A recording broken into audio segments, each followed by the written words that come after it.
আজকাল কিন্তু প্রায় প্রতিটি ঘরে ঘরেই ভাইরাস জ্বর বা ভাইরাল জ্বরে আক্রান্ত বা আক্রমণের কথা কিন্তু প্রায় শোনা যাচ্ছে।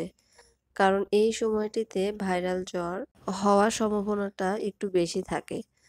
আর তাই এই ভাইরাস জ্বর এর হাত থেকে দ্রুত আরোগ্য লাভের জন্য আমাদের কিছু ব্যবস্থা গ্রহণ করা উচিত। চলুন জেনে নেওয়া যাক কোন কোন খাবারগুলো গ্রহণ করলে ভাইরাস জ্বর বা ভাইরাল জ্বর থেকে অতি দ্রুত আরোগ্য লাভ করা সম্ভব। সাধারণত প্রোটিন এবং ক্যালোরি সমৃদ্ধ খাবার এবং ভিটামিন সি যুক্ত ফল বা ফলের রস, আদা বা মশলা চা বা তুলসী পাতার চা এবং পর্যাপ্ত পরিমাণের তরল এবং তরল জাতীয় খাবার গ্রহণ করা উচিত।